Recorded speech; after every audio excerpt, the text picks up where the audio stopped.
এক বনেদি পরিবারে ঘটে নতুন বউয়ের আগমন। ধুমধাম করে বিয়ের আনুষ্ঠানিকতা শেষে গভীর রাতে ঘটে যায় অপ্রত্যাশিত এক ঘটনা। বিয়ের পরের এই রাত কালরাত্রি নামে পরিচিত। এই কালরাত্রিতেই বিয়ে বাড়িতে পাওয়া যায় একটা মৃতদেহ। তবে কোনো স্বাভাবিক মৃত্যু নয়। তবে প্রশ্ন একটাই, খুনি কে? পরিবারের কোনো সদস্য নাকি বাইরের কেউ? বলছিলাম সম্প্রতি হইচইয়ে রিলিজ প্রাপ্ত ওয়েব সিরিজ কালরাত্রির কথা। এই সিরিজে একটা অদ্ভুত পরিবারের চিত্র তুলে ধরা হয়েছে। এই পরিবারের প্রতিটি সদস্য যেন মুখোশের আড়ালে লুকিয়ে থাকা এক একটা রহস্য। সিরিজের প্রতিটি এপিসোডে ধীরে ধীরে উন্মোচন হতে থাকে সব রহস্য। পুরনো সম্পর্ক, অজানা শত্রুতা, লুকোনো গোপন কথা, সব মিলিয়ে বাড়ির প্রতিটি কর্নার যেন এক একটা ধাঁধার টুকরো। কেউ কি পারবে এই ধাঁধার সমাধান করতে, নাকি কালরাত্রির অন্ধকারে তলিয়ে যাবে সবকিছু? জানতে হলে পুরো ভিডিওটি দেখতে হবে।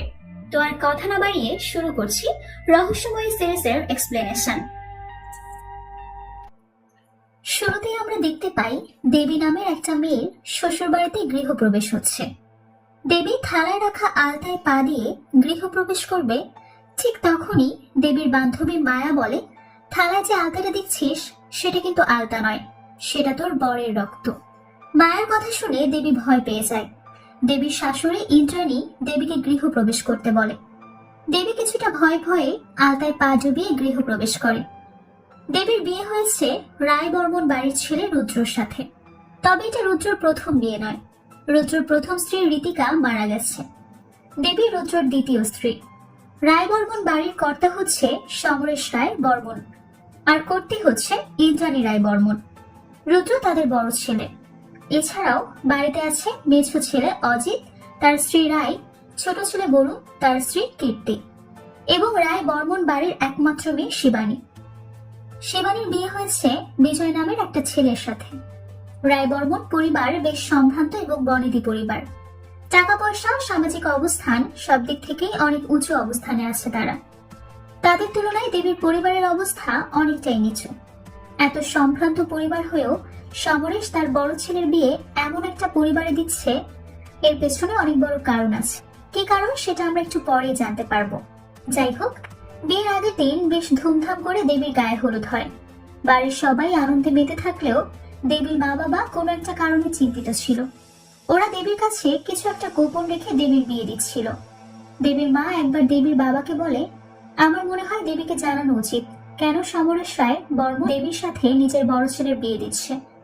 দেবীর বাবা বলে, একদম চুপ করে থাকো, আর কতদিন মেয়েকে বাড়িতে বসিয়ে রাখবো? বিয়েটা হতে দাও। গায়ে হলুদের পর দেবী যখন গোসল করছিল, দেবীর বান্ধবী মায়া দেবীর রুমে নক করতে শুরু করে। দেবী বারবার জানতে চায় কে নক করছে। মায়া কোনো জবাব দেয় না। দেবী দরজা খুলে মায়াকে দেখে বলে, তুই এসেছিস আগে বলবি তো, আমি তো ভাবলাম কে না কে এসেছে। ওর চিরাগ কিভাবে আসবে? চিরাগ তো মারা গেছে। চিরাগ হচ্ছে দেবীর এক্স বয়ফ্রেন্ড। কিছুদিন আগেই সে মারা গেছে। চিরাগ কিভাবে মারা গেল এটাও একটা বড় রহস্য। যাই হোক, মায়া বলে, তোর বরের সাথে তোর অনেক মিল। তোর যেমন হবু স্বামী মারা গেছে, তেমনি তোর বরেরও স্ত্রী মারা গেছে। এরপর মায়া বলে, আমি একটা ভবিষ্যৎবাণী করতে এসেছি। তুই তো জানিস আমি যা ভবিষ্যৎবাণী করি সব সত্যি হয়। দেবী জানতে চায়, কি ভবিষ্যৎবাণী? মায়া বলে, বিয়ের দিন রাতে অর্থাৎ কাল রাতে তোর বর মারা যাবে। হিন্দু ধর্মের রীতি অনুযায়ী বিয়ের প্রথম রাতে নতুন বর বউ আলাদা থাকে। ওই রাতে বর বউ একে অপরের মুখ পর্যন্ত দেখতে পারে না। তাই এই রাতটাকে কালরাত্রি বা কাল রাত বলা হয়। যাই হোক, মায়ের এমন ভবিষ্যৎবাণী শুনে দেবী অনেক ঘাবড়ে যায়। পরের দিন দেবীর বিয়ে ভালোভাবে সম্পন্ন হয়। দেবীর বর রুদ্র অনেকটা উগ্র স্বভাবের। বিয়ের দিনেও বউ নিয়ে বাড়ি ফেরার সময় সে গাড়িতে বসে ড্রিঙ্কস করছিল। রুদ্র ছোট ভাই অজিত রুদ্রকে নিষেধ করলেও রুদ্র কোনো কথাই শোনে না। বাড়িতে পৌঁছানোর পর গাড়ি থেকে নেমে যখন ওরা বাড়ির দিকে যাচ্ছিল, তখন দেবীর কিছুটা অস্পষ্ট স্মৃতি মনে পড়ে। কেউ একজন ছোট একটা বাচ্চাকে বাড়ি থেকে বের করে দিচ্ছে। এই স্মৃতি মনে পড়তেই দেবীর মাথা ঘুরতে শুরু করে। দেবী প্রায় পড়েই যাচ্ছিল, তখন অজিত দেবীকে ধরে ফেলে। ব্যাপারটা রুদ্রর খুব একটা ভালো লাগে না। এরপর বাড়ির সবাই যখন নতুন বউকে বরণ করে নেয়, তখন রুদ্র সবার সামনে অজিতের স্ত্রী রাইয়ের গালে হাত বুলিয়ে বলে, তোমাকে কি সুন্দর দেখাচ্ছে। রুদ্র বাবা মা রুদ্রকে এমন আচরণ করতে নিষেধ করলে রুদ্র বলে, অজিত একটু আগে আমার স্ত্রীকে স্পর্শ করেছে, তাই আমি ওর স্ত্রীকে স্পর্শ করে শোধ নিয়ে নিলাম। রুদ্রর বাবা সমরেশ রেগে গিয়ে রুদ্রকে নিজের স্টাডি রুমে ডাকে। আর দেবীর গৃহপ্রবেশ হওয়ার পর রুদ্রর বোন শিবানী দেবীকে তার রুমে নিয়ে যায়। দেবী অবাক হয়ে রুমটার চারপাশে চোখ বুলায়। রুমটা কেন যেন তার খুব পরিচিত লাগছে, কিন্তু দেবীর তো মনে পড়ে না সে আগে কখনো এই বাড়িতে এসেছে কিনা। শিবানী কোনো কারণ ছাড়াই দেবীকে তুই তোকারি করে বলে, তোর কি সত্যি কিছু মনে পড়ছে না নাকি অভিনয় করছিস? দেবী শিবানীর কথা কিছুই বুঝতে পারে না। এর মাঝে শিবানীর হাজবেন্ড বিজয় শিবানীকে ডেকে বলে মেজো বউ কীর্তি তাকে ডাকছে। অন্যদিকে সমরেশ রুদ্রকে বলে, আজকের দিনটা মদ পান না করলে কি খুব ক্ষতি হতো, আর রায়ের সাথে এমন আচরণ করা কি তোমার উচিত হয়েছে? রুদ্র বলে, রায়ের গায়ে একটু হাত দিয়েছে বলে তোমার এত গা জ্বলছে কেন? রুদ্রর কথা শুনে সমরেশ ক্ষেপে যায়। রুদ্র কথা না বাড়িয়ে সেখান থেকে বের হয়ে যায়। ওই সময় রুদ্রর মা ইন্দ্রাণী এসে সমরেশকে বলে, এত বড় ছেলের গায়ে হাত তোলা কখনোই ভালো কাজ না। তোমার ছেলেরা এখন পর্যন্ত তোমাকে শ্রদ্ধা করে, সম্মান করে, সেটা নিজের কর্মের কারণে হারিয়ে ফেলো না। তুমি এভাবে হাত তুললে একদিন ওরাও তোমার উপর হাত তুলবে। সমরেশ বলে, এমনটা কখনোই হবে না। আমার ছেলেরা জানে আমি যেমন তাদের জন্য সবকিছু করতে পারি, তেমন প্রয়োজনে তাদেরকে খুনও করতে পারি। ইন্দ্রাণী বলে, তোমার চরিত্রের কারণে একদিন তোমার ছেলেরা তোমাকে ঘৃণা করবে। আগেকার যুগে তো মানুষ বাইরে বাড়ি গিয়ে মনোরঞ্জন করত, কিন্তু তুমি তো নিজের বাড়িতেই মনোরঞ্জনের ব্যবস্থা করেছ। এ কথা শুনে সমরেশ রেগে গিয়ে ইন্দ্রাণীর গায়ে হাত তোলে। এদিকে শিবানী চলে যাওয়ার কিছুক্ষণ পর রুদ্রর মামাতো বোন স্নেহা দেবীর কাছে যায়। দেবী স্নেহাকে বলে মায়াকে ডেকে দিতে। এরপর দেবী স্নেহার কাছে জানতে চায় ঋতিকা কিভাবে মারা গেছে। স্নেহা প্রথমে কোনো জবাব না দিয়ে প্রশ্ন এড়িয়ে যাওয়ার চেষ্টা করে, কিন্তু দেবী নাছোড়বান্দা। সে ভালোভাবে জিজ্ঞেস করলে স্নেহা বলে ওয়াশরুমে স্লিপ করে পড়ে মাথায় ব্যথা পেয়েছে। দেবী বুঝতে পারে স্নেহা মিথ্যা বলছে। অন্যদিকে ছোট বউ কীর্তি সমরেশের কাছে গিয়ে পা টিপতে শুরু করে। সমরেশ বলে, তুমি কেন পা টিপছ? রায়কে পাঠিয়ে দাও। কীর্তি বলে, আমাকে একবার সুযোগ করে দিন, আমি সবকিছু রায়ের থেকেও ভালোভাবে করব। সমরেশ রেগে গিয়ে কীর্তিকে দূরে সরে যেতে বলে, কিন্তু কীর্তি কোন কাজটা করার সুযোগ চাচ্ছিল, আর কি সেই কাজ যা শুধু রায় করতে পারে? কি সম্পর্ক সমরেশের সাথে রায়ের? কি চলছে রায় বর্মন বাড়ির ভেতরে? সব প্রশ্নের উত্তর জানতে পারবো ধীরে ধীরে। দেবী একা একা বাড়ির ছাদে বসে কাঁদছিল। মায়া দেবীর কাছে গিয়ে কান্নার কারণ জানতে চাইলে দেবী বলে, গায়ে হলুদের রাতে তুই যে কথাটা বলেছিস সেটা বারবার আমার কানে বেজেই চলছে। আমার মনে হয় বাড়ির সবাইকে জানানো উচিত আজ রাতে রুদ্রর মৃত্যু হবে। মায়া বলে, কেউ তোর কথা বিশ্বাস করবে না, সবাই তোকে পাগল ভাববে। সত্যি সত্যি যদি রুদ্রর মৃত্যু হয় তখন সবাই তোকেই কিলার ভাববে। দেবী বুঝতে পারে না তার কি করা উচিত। সে নিজের রুমে বসে চিন্তা করতে থাকে। এরই মাঝে বাড়ির কাজের মেয়ে তানি খেয়াল করে রুদ্র রুমের দরজাটা খোলা। তানি চেক করার জন্য রুদ্র রুমের ভেতর ঢুকলে দেখতে পায় বেডের উপর রুদ্র রক্তাক্ত অবস্থায় পড়ে আছে। তানি তখন অনেক জোরে চিৎকার করে। তানির চিৎকার শুনে বাড়ির সবাই ছুটে আসে। সকাল হতেই পুলিশে উপস্থিত হয়। এই কেস ইনভেস্টিগেট করছে ডিএসপি সাত্তকী, আর তাকে অ্যাসিস্ট করছে সাব ইন্সপেক্টর ইমন। সমরেশ পুলিশকে বলে, আপনাদের যা কাজ আছে তাড়াতাড়ি শেষ করে ফেলুন। এই এলাকায় আমার যথেষ্ট সম্মান আছে। বাড়িতে থানা পুলিশের ঝামেলা হলে এলাকায় আমার মান সম্মান থাকবে না। সাত্তকী বলে, কি আর করবেন, খুনি যদি আপনাদের পরিবারেরই কেউ হয় তাহলে একটু মান সম্মান তো যাবেই। সমরেশ বলে, আপনি হয়তো এই থানায় নতুন এসেছেন, তাই আমাকে চিনতে পারেননি। সাত্তকী বলে, আমি আপনাদেরকে ভালোভাবেই চিনি। আপনি লাইফ কেয়ার সুপার স্পেশালিটি হসপিটালের চেয়ারপারসন। রুদ্র ছিল ওই হসপিটালের ম্যানেজিং ডিরেক্টর, আর আপনার মেজো ছেলে অজিত হচ্ছে হসপিটালের সব থেকে ইম্পর্টেন্ট পার্সন, অর্থাৎ হসপিটালের সার্জন। আর ছোট ছেলে বরুণ, তার কথা আর কি বলবো, তার ঠিকানা তো মদের বার, নয়তো কোনো পতিতালয়। এরপর সাত্তকী জিজ্ঞাসাবাদ শুরু করে। সাত্তকী প্রথমে অজিতকে জিজ্ঞেস করে চুলের কাঁটাটা কার। মূলত রুদ্রর পিঠে মেয়েদের একটা চুলের কাঁটা গেঁথে আছে, হয়তো এই কাঁটার সাহায্যেই রুদ্রকে হত্যা করা হয়েছে।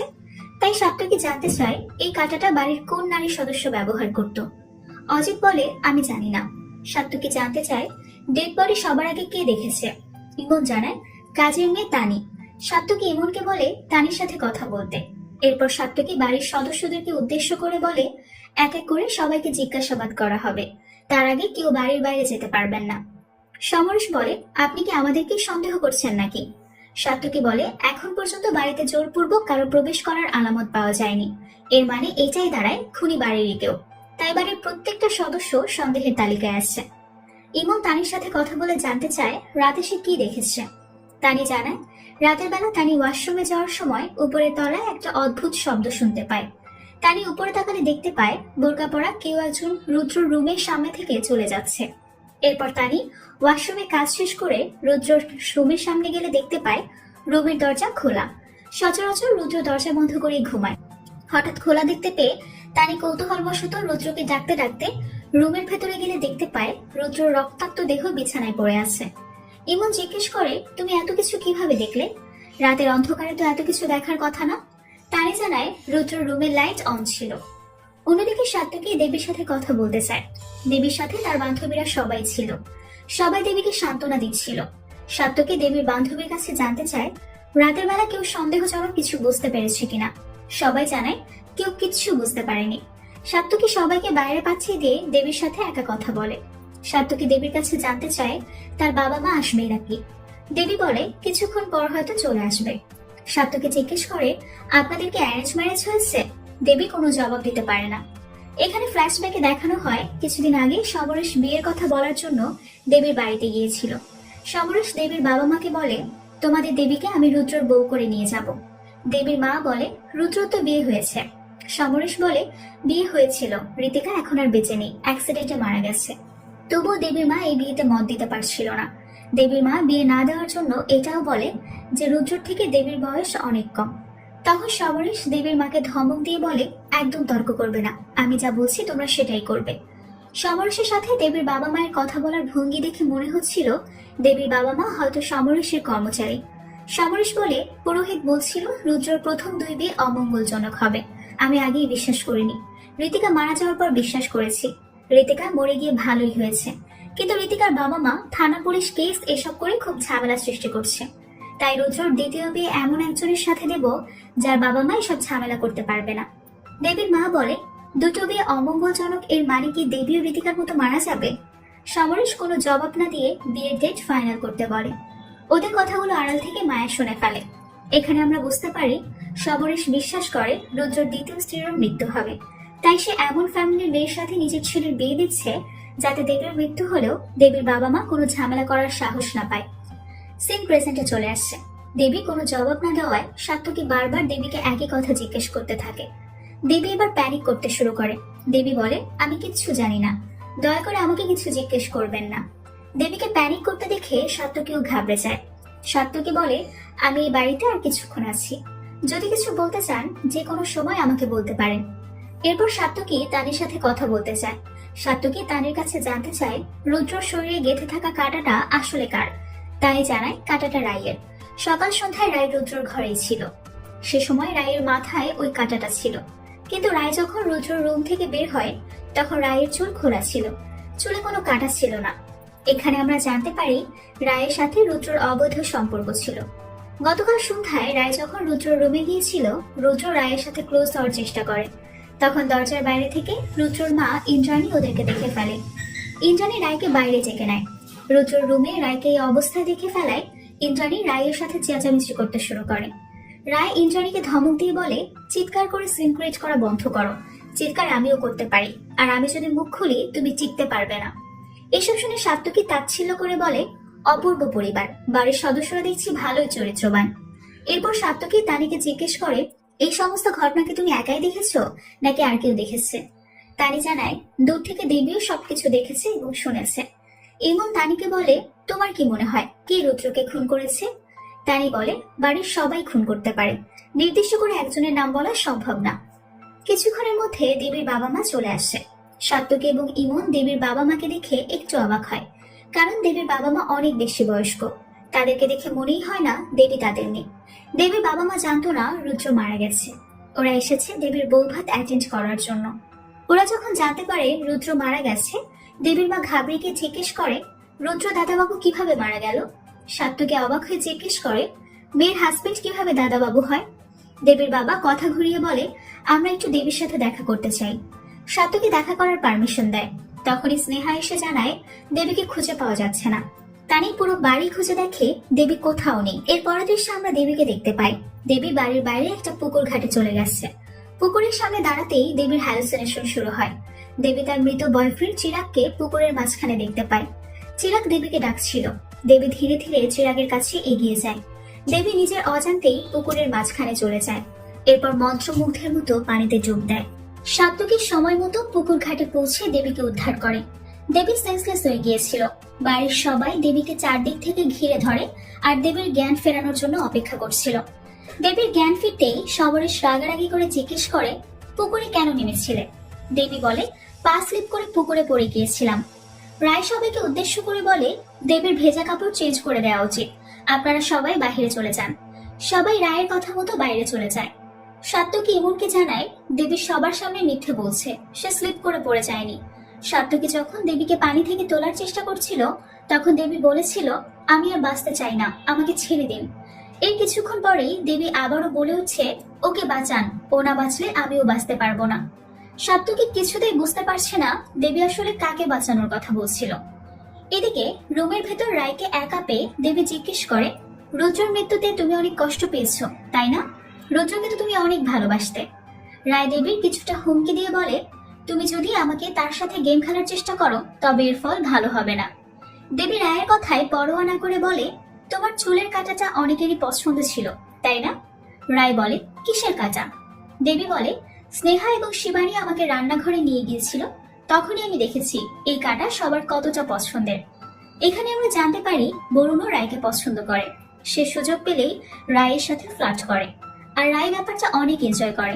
গতকাল বিকেলে বরুণ রায়ের খোপা থেকে কাঁটা খুলে রায়ের চুল খুলে দিয়েছিল, তাই দেবী এই কথাটা বলেছে। রায় এমন একটা মেয়ে যে কিনা বাড়ির সমস্ত পুরুষদের নাকে দড়ি দিয়ে ঘোরাচ্ছে। নিজের রূপের মোহে সবাইকে নিজের প্রতি আকৃষ্ট করে রাখতে ভালোবাসে রায়। যাই হোক, দেবী রায়ের কাছে জানতে চায়, দেবী যে রুমে থাকছে ঋতিকা কি সেই রুমের ওয়াশরুমে স্লিপ করে মারা গেছে? রায় একটু ইতস্তত হয়ে বলে, এসব আমাকে কেন জিজ্ঞেস করছো? অন্যদিকে ডিস্ট্রিক্ট ম্যাজিস্ট্রেট সাত্তকীকে কল করে দেখা করতে বলে। ম্যাজিস্ট্রেট আরো বলে, তোমার বস প্রবল হাওলাদারকেও আমি দেখেছি, তোমাদের দুজনের সাথে আমার কথা বলা প্রয়োজন। সাত্তকী বলে, আমি এক্ষুনি আসছি। এরপর আমরা সমরেশকে দেখতে পাই। সমরেশ নিজের রুমে চুপচাপ বসেছিল। রায় এসে চেক করে সমরেশের শরীর খারাপ কিনা। সমরেশ বলে, কিভাবে যে কি হয়ে গেল বুঝতে পারছি না। ইন্দ্রাণী তো ভাবছে আমি রুদ্রকে মেরেছি। রায় বলে, মার কথা বাদ দাও, ছেলে হারানোর দুঃখে আবল তাবল বকছে। এরপর রায় সমরেশের হাতে হাত রেখে জিজ্ঞেস করে, আচ্ছা তোমার কি মনে হয় দেবী ও অতীতের সব কথা ভুলে গেছে? রায় আর সমরেশ যেভাবে হাত ধরেছিল সেটা দেখতে খুবই দৃষ্টিকটু লাগছিল। ইন্দ্রাণীও হুট করে রুমে চলে আসে এবং এই দৃশ্য দেখে প্রচন্ড রেগে যায়। ইন্দ্রাণী বলে, তোমাদের এই সমস্ত পাপ এই বাড়িতে কাল রাত্রি ডেকে নিয়ে এসেছে, এটা থেকে আমাদের কারো মুক্তি নেই। অন্যদিকে সাত্তকী ম্যাজিস্ট্রেটের সাথে দেখা করতে চায়। ম্যাজিস্ট্রেট রায় বর্মন বাড়ির কেসের ব্যাপারে জানতে চায়। সাত্তকী বলে, এখনো ফরেন্সিক রিপোর্ট হাতে পাইনি, তবে প্রাথমিকভাবে বলা যায় খুনের ধরন একদম ন্যাচারাল। হয়তো বাড়িরই কেউ খুনটা করেছে, আর যে খুন করেছে সে হয়তো লেফট হ্যান্ডেড, আর হিউম্যান অ্যানাটমি সম্পর্কে তার ধারণা আছে। সাত্তকীর সিনিয়র অফিসার প্রবাল বলে, শুধু দেখিয়ে এত কিছু বুঝে গেছো? সাত্তকী বলে, কেস সলভ করতে ইন্টেলিজেন্স প্রয়োজন, এক্সপিরিয়েন্স নয়।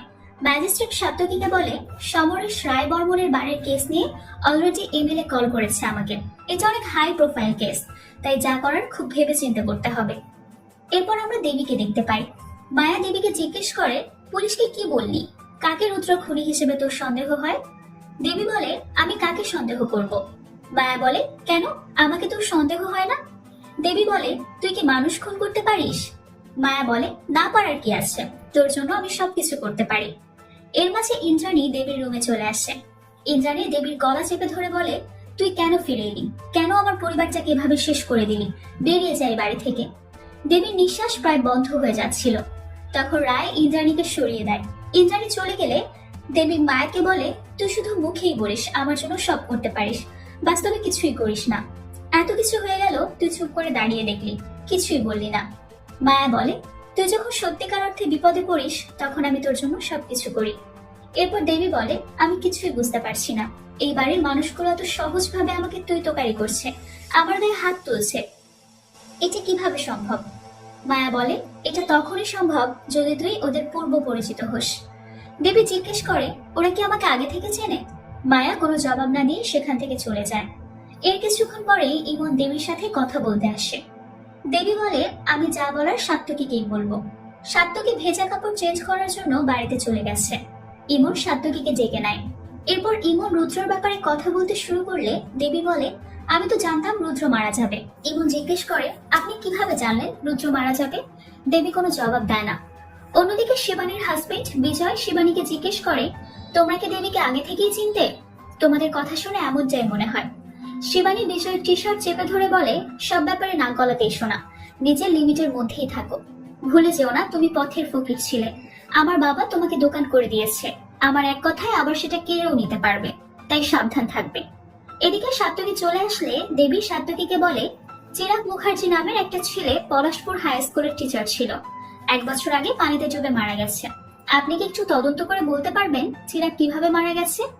সাত্তকী বলে, আপনার কথাতেই তো স্পষ্ট, চিরাগ হয় সুইসাইড করেছে, নয়তো সেটা অ্যাক্সিডেন্ট ছিল। দেবী বলে, চিরাগ স্টেট লেভেল সুইমার ছিল, ও কিছুতেই পানিতে ডুবে মরতে পারে না, ওকে কেউ খুন করেছে। আপনি প্লিজ একটু ইনভেস্টিগেট করুন। পরদিন সাত্তকীর কাছে তার অ্যাসিস্ট্যান্ট ইমনের কল আসলে সেই ইমনকে ফোর্স দিয়ে রামবর্মন বাড়িতে চলে আসতে বলে, কারণ সাত্তকীর হাতে রুদ্রর পোস্টমর্টম রিপোর্ট চলে এসেছে। হয়তো সেখান থেকে সে কিছু ক্লু পেয়েছিল, তাই পুরো টিম নিয়ে রুদ্রদের বাড়ি সার্চ করতে যাচ্ছিল।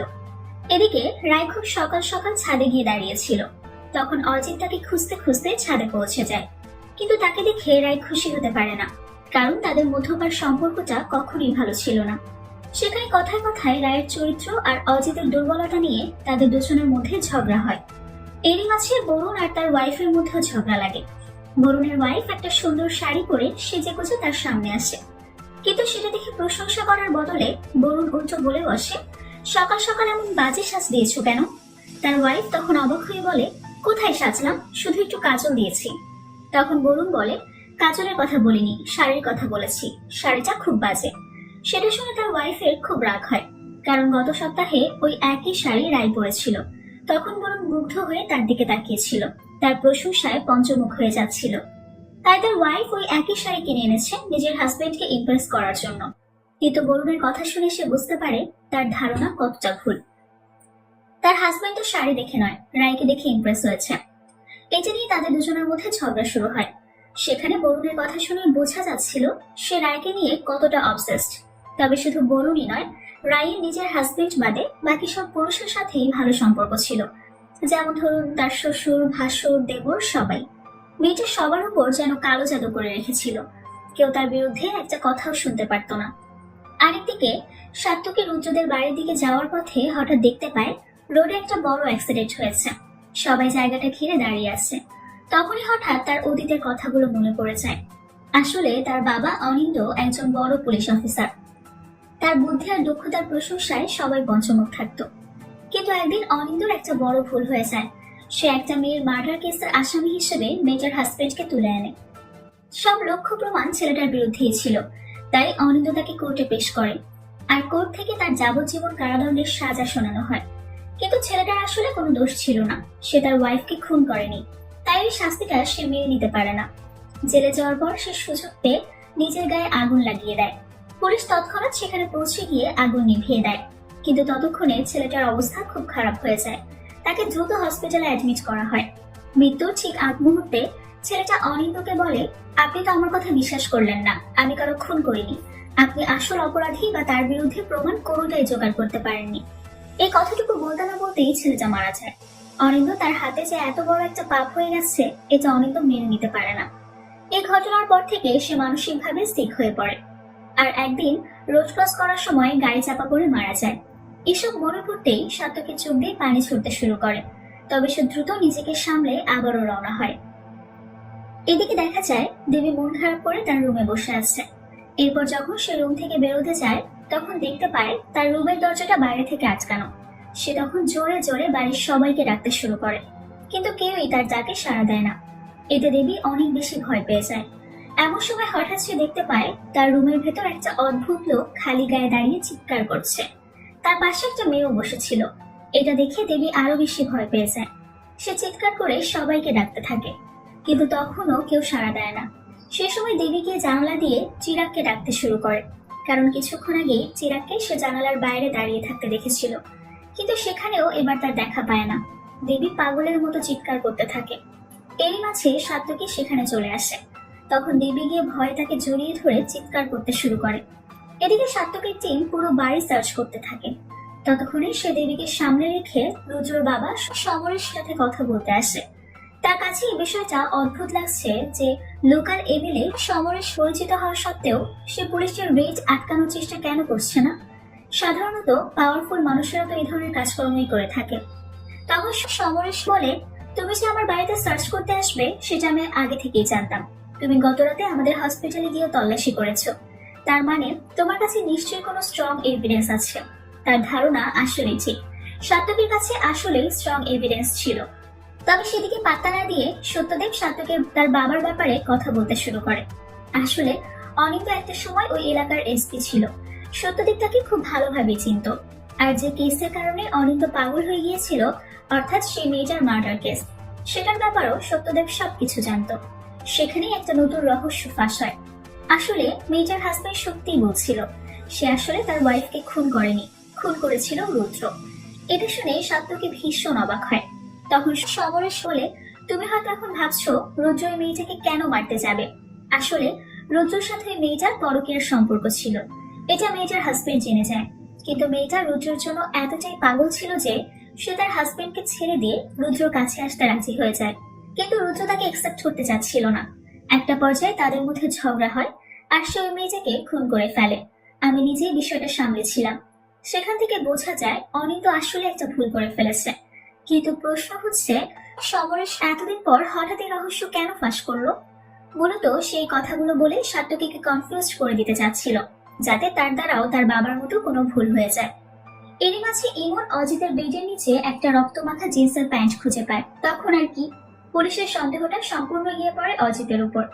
ইমন বাইরে থেকে এসে সাত্তকীকে ওই প্যান্টটা দেখায়।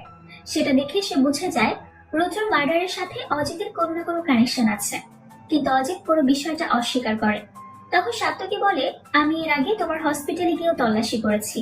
সেখানে তোমার কেবিনেটের মধ্যে আমরা একটা রক্তমাখা অ্যাপ্রন খুঁজে পেয়েছি, আর সেটা টেস্ট করে জানা গেছে রক্তটা রুদ্রর ছিল। এখন কি তোমার কিছু বলার আছে?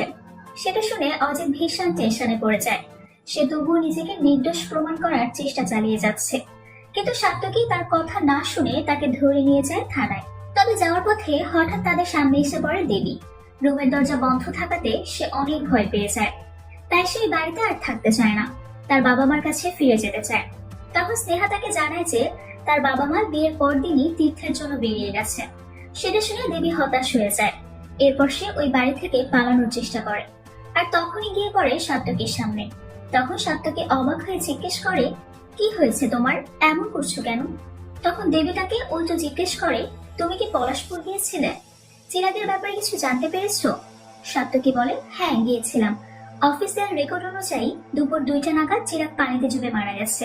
সেই সময় তুমি কোথায় ছিলে? দেবী বলে, আমি সেই সময় পার্লারে ছিলাম।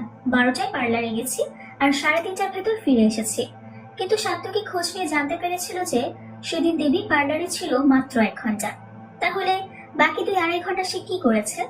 এই ব্যাপারে দেবীকে জিজ্ঞেস করলে সে আর কোনো উত্তর দিতে পারে না, কারণ তার কিছুই মনে ছিল না। তাই সাত্তকীরা চলে যাওয়ার পর সে মায়াকে এই ব্যাপারে জিজ্ঞেস করে, কারণ তার সব খবর তার থেকে বেশি মায়া রাখতো। তো মায়া তাকে বলে, সেদিন 1টার দিকে পার্লার থেকে বেরিয়ে তুমি আমাদের বাড়িতে গিয়েছিলে, কিন্তু আমি সেই সময় একটা কাজে বাইরে ছিলাম। তুমি আমার জন্য 3টা পর্যন্ত ওয়েট করেছিলে। তখন দেবীর পুরোনো কথাগুলো একটু একটু করে মনে পড়তে শুরু করে। সেদিন সে পার্লার থেকে মায়ের বাড়িতে গিয়েছিল, কিন্তু মায়া না থাকায় দেবী তার রুমে বসে ওয়েট করছিল। কিন্তু মায়ার সেদিন ফিরতে অনেক বেশি দেরি হয়ে যায়। তাই শেষমেশ বাধ্য হয়ে দেবী তার সাথে দেখা না করেই বাড়িতে ফিরে যায়, কারণ সেদিন সন্ধ্যায় চিরাগের পরিবার তাকে দেখতে আসার কথা ছিল। তো এদিকে ইমন গিয়ে চিরাগের বাবা মায়ের সাথে কথা বলে।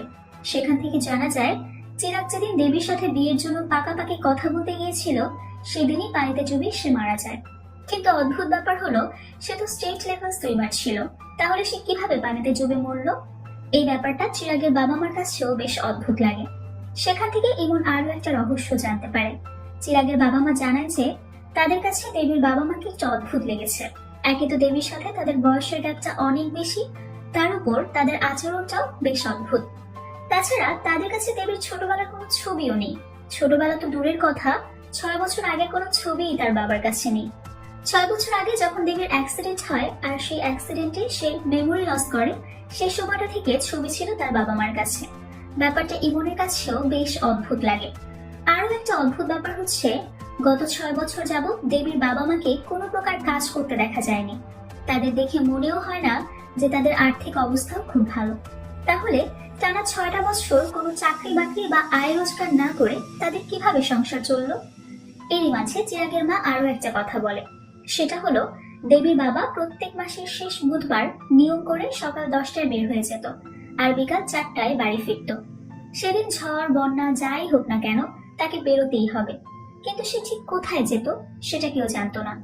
এসব বিষয়ে জানার পর ইমন তাদেরকে বাড়ি পাঠিয়ে দিয়ে থানার উদ্দেশ্যে রওনা হয়।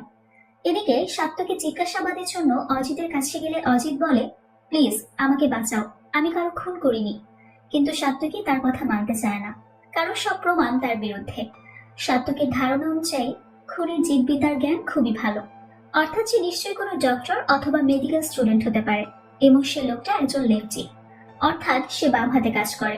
শুধু তাই নয়, রুদ্রর একটা শারীরিক সমস্যা ছিল। ছোটবেলায় ফুসফুসে ইনফেকশন হওয়ার কারণে তার একটা ফুসফুস ঠিকঠাক কাজ করতো না, তাই খুনি ঠিক সেই ফুসফুস বরাবর তাকে অ্যাটাক করেছে, যাতে সে তৎক্ষণাৎ মারা যায়। অর্থাৎ খুনিকে রুদ্রর মেডিকেল হিস্ট্রির ব্যাপারেও জানতে হবে। আর এই সবকিছু মিলে যাচ্ছিল অজিতের সাথে, কারণ সে তো একজন ডক্টর, আর তার ভাইয়ের মেডিকেল হিস্টরি হিসেবে সে খুব ভালো করেই জানতো। সেই সাথে রুদ্র একজন লেফটিও, আর তার কাছে যথেষ্ট কারণও ছিল তার ভাইকে মেরে ফেলার জন্য, যেহেতু তার ওয়াইফের তার ভাইয়ের পরকীয়ার সম্পর্ক ছিল, আর সেটা বাড়িতে সবাই জানতো। তাই তার রুদ্রকে খুন করার সম্ভাবনা সবচেয়ে বেশি। কিন্তু এত কিছুর পরেও অজিত সেটা স্বীকার করে না। সে বলে, আমার বাড়ির লোকেরা খুবই ভয়ঙ্কর, আমাদের বাড়িতে এটাই প্রথম খুন নয়, এর আগেও মানুষ খুন হয়েছে, আর সেই মানুষটা ছিল রুদ্রর প্রথম স্ত্রী ঋতিকা। রায়ের সাথে যে রুদ্রের অবৈধ সম্পর্ক আছে সেটা ঋতিকা জেনে গিয়েছিল, আর এটা নিয়ে সে পুরো বাড়িতে অশান্তি শুরু করে। কিন্তু রায় এই ব্যাপারে কেউ বাজে কথা বলবে সেটা তো বাড়ির পুরুষরা মেনে নিতে পারতো না, আর সব থেকে বেশি সেন্সিটিভ ছিল রুদ্র নিজেই। তাই একটা পর্যায়ে সেই ঋতিকাকে ধাক্কা দিয়ে আয়নার উপর ঘেঁষে ধরে। এতে আয়নার কাঁচ ভেঙে তার মাথায় ঢুকে যায়, আর মেয়েটা সেখানেই মারা যায়। সাত্তকী তার কথা শুনে ভীষণ অবাক হয়। এরপর সেখান থেকে বেরিয়ে সে আবারও রুদ্রদের বাড়ির দিকে যাচ্ছিল। তখনই হঠাৎ একটা রেড লাইট এরিয়াতে সে দেবীকে দেখতে পায়। এত রাতে মেয়েটাকে সেখানে দেখে সাত্তকীর মনে একটু সন্দেহ হয়। সে দেবীকে ফলো করতে শুরু করে। ঘটনাক্রমে সেই মুহূর্তে বরেন ওই এরিয়াতে গিয়েছিল মেয়েদের সাথে সময় কাটাতে। সে ওই জায়গায় রেগুলার কাস্টমার ছিল, কিন্তু সেদিন তার সাথে কি হতে চলেছে সেটার ব্যাপারে তার কোনো আইডিয়া ছিল না। সে প্রতিদিনকার মতো একটা মেয়ের রুমে ঢুকে পড়ে, আর তখনই তাকে মেরে ফেলা হয়। ব্যাপারটা জানাজানি হয়ে গেলে সাত্তকীর সাথে সাথেই সেখানে চলে যায়। এরপর সে মেয়েটার কাছে জিজ্ঞেস করলে জানতে পারে ওই খুনি প্রথমে ওই মেয়েটার উপর অ্যাটাক করে, এরপর তাকে বেঁধে আড়ালে লুকিয়ে রাখে। কিন্তু দুঃখের বিষয়, মেয়েটা খুনির চেহারা দেখতে পায় না, কারণ সে বোরকা পরা ছিল। তো এরপর সে নিজেও আড়ালে লুকিয়ে থাকে।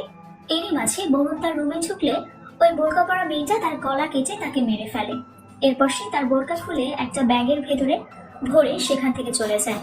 সৌভাগ্যবশত সেই সময় রেড লাইটের মেয়েটা ওই খুনির পোশাক দেখে ফেলে, তাই তার কাছে এই খুনির পোশাকের বিবরণ জিজ্ঞেস করে। তখন মেয়েটার চোখ পড়ে দেবীর দিকে। ওই খুনির পোশাকের সাথে দেবীর পোশাক হুবহু মিলে যাচ্ছে, তাই সে দেবীর নাম নিয়ে নেয়। কিন্তু দেবী তো এ ব্যাপারে কিছুই জানতো না। এরই মাঝে ইমন সেখানে পৌঁছে গেলে সাত্তকী তাকে দিয়ে দেবীকে বাড়ি পাঠিয়ে দেয়, আর বরুণ যে মারা গেছে এই বিষয়টা তার বাড়ির লোকদেরকে জানিয়ে দিতে বলে। ইমন তার কথা মতো দেবীকে নিয়ে তার বাড়িতে চলে যায়। এত রাতে পুলিশের সাথে দেবীকে দেখে সমরেশ ভীষণ অবাক হয়। তখন ইমন বলে, আমরা একটা জরুরি কাজে ওকে থানায় ডেকে পাঠিয়েছি। সেটা শুনে সমরেশ আরো রেগে যায়। তখন স্নেহা গিয়ে বিষয়টা সামলে নেয়। সে বলে, দেবী আমাকে বলেই থানায় গিয়েছিল, কিন্তু আমি যে তোমাদের বলবো সেটা আমার পরে মনে ছিল না। সমরেশ তখন তার কথা বাড়ায় না। এরপর ইমন দেবীর পতা ড্রেসটা কালেক্ট করে নিয়ে গিয়ে সমরেশকে জানায় যে বরুণ রেড লাইট এরিয়াতে গিয়ে খুন হয়েছে। কথাটা শোনা মাত্রই সমরেশের মাথায় যেন বাজ ভেঙে পড়ে। তবে সে কোনো মতে নিজেকে সামলে ইমনকে বলে, কাল সকালের মধ্যেই পোস্টমর্টম শেষ করে আমার ছেলেকে বাড়ি পৌঁছে দিবে। ইমন তার কথা মেনে নিয়ে সেখান থেকে বেরিয়ে যায়। এরপর স্নেহা গিয়ে দেবীকে জিজ্ঞেস করে, তুমি এত রাতে কোথায় গিয়েছিলে? দেবী বলে, রেড লাইট এরিয়ায়। সেটা শুনে স্নেহা হতবাক হয়ে যায়। আসলে সে সমরেশের সামনে মিথ্যা বলেছিল। দেবী বেরোনোর সময় তাকে কিছুই বলে যায়নি। তাই সে আবারও জিজ্ঞেস করে, তুমি সেখানে কেন গিয়েছিলে? তখন দেবী জানায় যে তার কাছে একটা অচেনা নম্বর থেকে ফোন এসেছিল। লোকটা তাকে বলেছিল, যদি তুমি চিরাগের মৃত্যুর রহস্য জানতে চাও তাহলে আমার দেওয়া অ্যাড্রেসে চলে এসো। লোকটা যে অ্যাড্রেস দিয়েছিল সেটা ছিল রেড লাইট এরিয়াতে। দেবী জানতোই না ওই জায়গাটা কেন ফেমাস, তাই সে কোনো কিছু না বুঝে শুনে সেখানে চলে যায়। সেখানে হঠাৎ একটি লোক তাকে বিরক্ত করতে শুরু করে, তাই দেবী সেখান থেকে পালিয়ে আসে।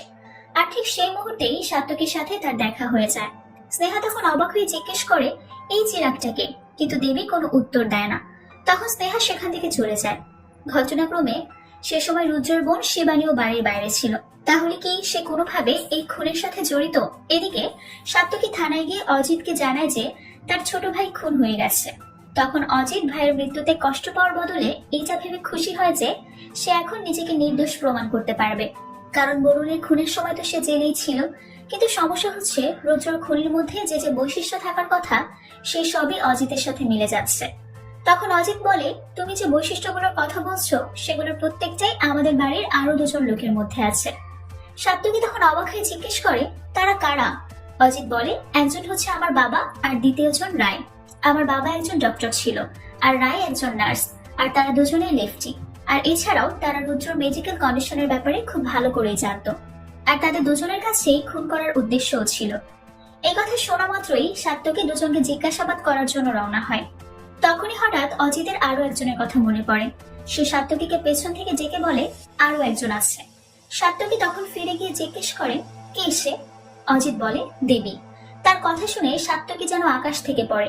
দেবীর মতো এমন সরল সোজা মেয়ে এত বড় একটা কাজ করতে পারে, এটা তার বিশ্বাসই হচ্ছে না।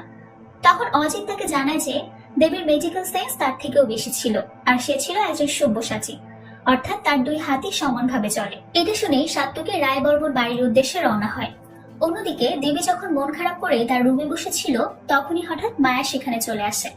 দেবী তখন লক্ষ্য করে মায়া হুবহু তার মতোই পোশাক পরে আছে।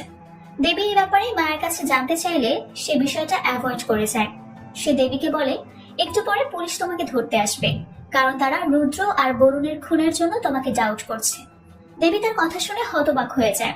তখন মায়া বলে, তোমার কারো উপর সন্দেহ হয় না? দেবী বলে, আমি কারো উপর সন্দেহ করতে যাব? সেটা শুনে মায়া বলে, আমার উপরও তো সন্দেহ করতে পারো। কিন্তু দেবী তার কথায় পাত্তা দেয় না। তার বিশ্বাস ছিল মায়া এমন কাজ করতেই পারে না। তখনই গল্পের আসল রহস্য সামনে আসে। মূলত এই সবকিছুর পেছনে ছিল মায়া। তবে রুদ্র আর বরুণই নয়, সে চিরাগকেও মেরে ফেলেছিল। দেবীও জানতো যে মায়া চিরাগকে পছন্দ করে না। তার সব থেকে অপছন্দ ছিল চিরাগের প্রফেশন, কারণ সে পেশায় একজন টিচার ছিল। এই প্রফেশনটা নিয়ে মায়ের মনে একটা ভীতি কাজ করত। আসলে একদিন মায়ের টিউশন টিচার তার বাবা মায়ের অবর্তমানে তাদের বাড়িতে চলে আসে। মায়া তখন সেখান থেকে চলে যেতে বলে, কিন্তু লোকটা তার কথায় পাত্তা দেয় না। সে জোর করে মায়াকে ধরে নিয়ে গিয়ে তার সম্মানহানি করে। এরপর অদ্ভুতভাবে চিৎকার করতে শুরু করে। তাকে দেখে বোঝাই যাচ্ছিল লোকটা মানসিকভাবে অসুস্থ। এর মাঝেই মায়ের বাড়ির লোকেরা ফিরে আসলে বেচারের ওই অবস্থা দেখে ভীষণ ঘাবড়ে যায়। তখন লোক জানাজানি এবং বদনামের ভয়ে ওই টিচার সুইসাইড করে ফেলে। তখন বোঝা যায় দেবী যে লোকটার কথা কল্পনা করে সবসময় ভয় পায়, সেটা আসলে মায়ার ওই টিচার ছিল। মায়ের ইনসিডেন্টটা শুধুমাত্র তার উপরেই নয়, দেবীর উপরেও অনেক ইফেক্ট ফেলে। কিন্তু প্রশ্ন হচ্ছে, চিরাগ এসবের মধ্যে কখনোই ছিল না, তাহলে মায়া তাকে কেন খুন করলো? কারণটা হচ্ছে মায়া দেবীর প্রতি অনেক উইক ছিল। সে কখনোই দেবীকে তার কাছ থেকে আলাদা হতে দিত না। সে সবসময় ভাবতো দেবীর বিয়ে হয়ে গেলে সে তার কাছ থেকে দূরে সরে যাবে। তাই দেবীর অবর্তমানে সে দেবীর হাজবেন্ড এবং বয়ফ্রেন্ডকে খুন করেছে। দেবীর সবকিছু শুনে ভীষণ ভয় পেয়ে যায়। তখন মায়া বলে, ভয় পেও না, আমি এখনো তোমার অনেক সাহায্য করতে পারি, কিন্তু পুলিশের সামনে তুমি আমার নাম নেবে না। সে এটাও জানায় যে রায়বর্মন বাড়িতে আরো 4টা খুন হতে চলেছে, আর দেবীকে পুরো বিষয়টা সামাল দিতে হবে। দেবী এসব শুনে হতবাক হয়ে যায়। এই মায়াকে সে কখনোই চিনত না। তবে এখনো একটা প্রশ্ন থেকেই যায়, সেটা হচ্ছে দেবীর প্রতি অবসেশনের কারণে মায়া না হয় দেবীর পছন্দের মানুষগুলোকে খুন করেছে, কিন্তু রুদ্র পরিবারকে খুন করার কারণ কি? এখান থেকে আইডিয়া করা যায় যে মায়ার এমন কাজের পেছনে নিশ্চয়ই কোনো বড় রহস্য লুকিয়ে আছে। তবে সেই রহস্যটা জানার আগেই গল্পটা শেষ হয়ে যায়। গল্পের অনেক রহস্য জানা এখনো বাকি থেকে গেছে, যেটা হয়তো আমরা কাল রাত্রের সেকেন্ড পার্টে জানতে পারবো। আশা করা যায় আগামী বছরে আমরা কাল রাত্রের দ্বিতীয় সিজন দেখতে পারবো। আজকের গল্পটা যদি আপনাদের ভালো লেগে থাকে তাহলে অবশ্যই আমাদের কমেন্ট করে জানাবেন। তাহলে সেকেন্ড পার্ট রিলিজ হওয়া মাত্রই আপনাদের কাছে সেটার গল্প নিয়ে হাজির হব। তবে ততদিন আমাদের চ্যানেলের গল্পগুলো দেখতে থাকুন। আজকের মতো বিদায় নিচ্ছি। এতক্ষণ সঙ্গে থাকার জন্য অসংখ্য ধন্যবাদ।